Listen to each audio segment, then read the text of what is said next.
Albert had been living in a cabin near the forest for over a year and was used to the fact that in order to survive, he had to rely solely on himself.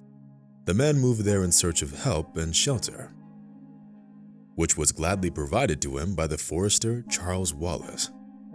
The old man had worked as a forester for about 30 years and felt at home among the snowy forest thickets of Wyoming. Mr. Wallace didn't ask the guest uncomfortable questions, understanding that if Albert wanted to tell him something, he would do it on his own, without any pressure or coercion. Of course, the old man realized that his guest had a dark past, which was probably what forced him to seek shelter in the forester's house, lost in the wilderness. Mr. Wallace taught Albert the skills he needed to survive in the wild, which came in very handy. The wise forester immediately recognized his guest as a resident of a big city who didn't know how to behave in the forest and was afraid of literally every bush and rustle. Of course, Mr. Wallace couldn't have known that his assumption was exactly on point.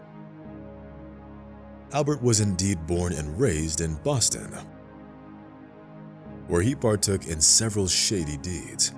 However, the man wasn't a born criminal or a scoundrel. The fact was that Albert grew up in an orphanage, and so he had to fight for every piece of bread from an early age. No one knew who the boy's parents were, as the orphanage staff found him lying in a wicker basket at the front door of the orphanage. There was nothing inside apart from a change of clothes and a diaper. Thus, Albert's fate was sealed for many years. Despite his problems with the law, the man made sure never to cross the dangerous line, after which he could be considered a true villain. Albert didn't move to the small town in northern Wyoming just to hide from his pursuers. The man was tired of the endless stress that accompanied his criminal lifestyle. He wanted to be alone with himself and figure out what he really wanted in life. Mr. Wallace never put any pressure on his guest and didn't force him to do anything. But Albert understood it all without words. The man knew that there was no place for laziness or laxity in the forest. Therefore, Albert was always happy to clean the snow after a heavy snowstorm and gladly helped the old forester fill the bird and animal feeders. Moreover, the former daredevil learned to walk through the forest on snowshoes and to skillfully handle a gun. Mr. Wallace just chuckled to himself and said that it was only the beginning. The forest itself chose you, Albert. That's why I called you. Did you think that your ending up here was just an accident? Not at all. Everything in life happens for a reason, and your situation is clear confirmation of this fact, the old man said, throwing firewood into a blazing stove. In response to this, Albert just shrugged his shoulders in bewilderment and continued to look at the fire. The man felt that being in the wilderness would help him finally find peace of mind and figure out his purpose in life. Unfortunately, Albert couldn't have known that life had prepared several more trials for him, which would make for an excellent test of character. First, Mr. Wallace died of an insidious disease. He had many chronic illnesses due to his advanced age. The loss of his only friend and mentor was a painful blow for Albert, who now found himself alone in the vast forest expanses. Since any contact with civilization was mainly maintained by the old forester, Albert now had to take care of himself and stock up on food on his own, especially in winter. The man knew that he could no longer live without the forest, the fresh air and the beautiful nature that Wyoming was so famous for. Thus, Albert took the place of the late Mr. Wallace and became a forester. Now, the man made daily rounds of the forest and took on the duties the old man who took him in used to perform. One day, during one of those rounds, Albert witnessed a very strange scene, which he would have never gotten to see in the city. That morning was especially snowy, which was why the newly minted forester had to put on his snowshoes. Albert followed the familiar route developed by Mr. Wallace. The man diligently bypassed the windbreaks and mountains of dead wood that blocked his path. Suddenly, there was a crackling sound, a few tens of feet away. Some kind of strong forest animal ran by. At first, Albert didn't even notice that it was an adult deer. The animal was breathing heavily and churning the snow with its massive hooves. Thick steam poured out of its mouth, which made Albert conclude that the deer had been running for a while. In less than a minute, an angry pack of wolves rushed past the forester, who had frozen in place in fear. Apparently, they were chasing the terrified deer, which was desperately trying to get away from the predators, relying on the strength of its legs. With the trembling heart, Albert watched the distance between the deer and the pursuers decrease quickly. At that moment, the forester regretted that he didn't have his gun on him for the first time. Meanwhile, the wolves caught up with the deer and, having surrounded it, started closing in on it slowly. Of course, Albert understood that he had no right to interfere with the natural course of life. But on the other hand, the man was very sorry for the deer, which was going to become the victim of a pack of angry predators any minute. Albert cautiously stepped closer and saw that the horned animal was fighting back with its hooves. It definitely wasn't about to give up easily. On the contrary, the deer severely wounded one of the wolves with its horns, causing it to fall on the snow, staining it with blood.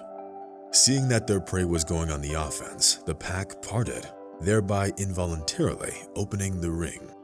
The deer immediately used this opportunity to escape and rush towards the nearest hill. Despite the fact that their prey was so close, the wolves' hunt was unsuccessful that day. Seeing Albert, the gray predators roared with displeasure and then quickly disappeared into the forest thickets. The forester came closer and saw the wolf lying on the snow. The predator was breathing heavily, and its side was torn by the deer's horns. Albert bent over the wounded predator and carefully touched it with his hand.